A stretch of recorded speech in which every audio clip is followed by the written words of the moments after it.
ଏଥିରେ ତ ମୋ ସ୍ୱପ୍ନର ସାଇକେଲ ଆସିଯିବ।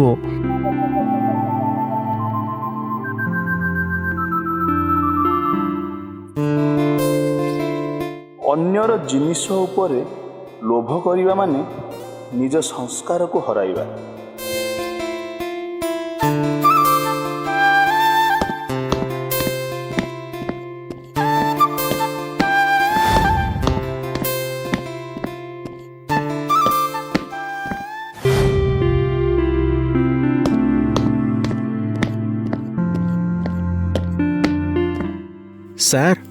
ସାର୍ ମୋତେ ରାସ୍ତାରେ ଏହି ପର୍ସଟି ମିଳିଲା। ପ୍ରଥମେ ଏହି ପର୍ସଟିକୁ ଦେଖି ମୋ ମନରେ ଲୋଭ ଆସିଯାଇଥିଲା। ଭାବିଥିଲି ଏହି ପର୍ସରେ ଥିବା ଟଙ୍କା ଦ୍ୱାରା ମୋ ନିଜର ସ୍ୱପ୍ନ ପୂରଣ କରିପାରିବି। କିନ୍ତୁ କିନ୍ତୁ ପୁଣି କ'ଣ? ଆପଣଙ୍କ କଥା ମନେ ପଡ଼ିଗଲା ସାର୍। ଆପଣ ସ୍କୁଲରେ ଦେଇଥିବା ଶିକ୍ଷା ମୋ ମନରେ ଆସୁଥିବା ଲୋଭକୁ ଅଟକାଇ ଦେଲା, ଆଉ ମୋତେ ଭୁଲ ରାସ୍ତାକୁ ଯିବାରୁ ବଞ୍ଚାଇ ଦେଲା। ସାବାସ ରମେଶ, ସାବାସ। ସ୍କୁଲ ପରୀକ୍ଷାରେ ନମ୍ବର ଆଣିବା ସହଜ, କିନ୍ତୁ ଜୀବନର ପରୀକ୍ଷାରେ ପାସ୍ କରିବା ବହୁତ କଷ୍ଟ। ଆଉ ତୁ ଆଜି ସେହି ପରୀକ୍ଷାରେ ପ୍ରଥମ ହେଇଗଲୁ। ଚାଲ ଏବେ ଆମେ ଏହାର ଅସଲ ମାଲିକକୁ ଖୋଜିବା।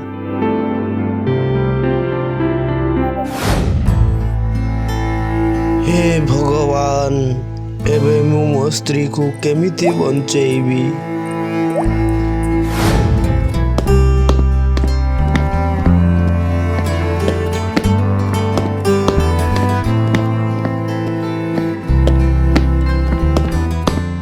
ମଉସା, ଆପଣ ଏହାକୁ ଖୋଜୁଥିଲେ କି?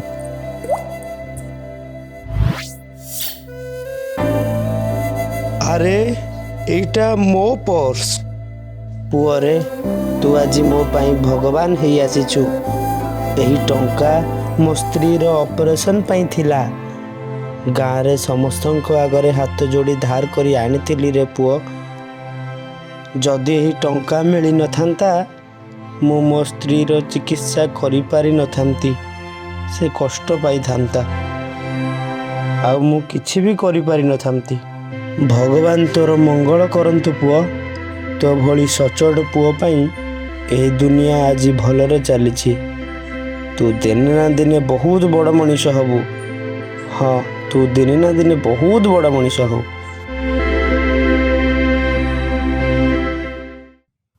ରମେଶ, ଆଜି ତୁ କେବଳ ଟଙ୍କା ଫେରାଇନୁ, ତୁ କାହାର ଆଶା, କାହାର ଜୀବନ ଫେରାଇ ଦେଲୁ।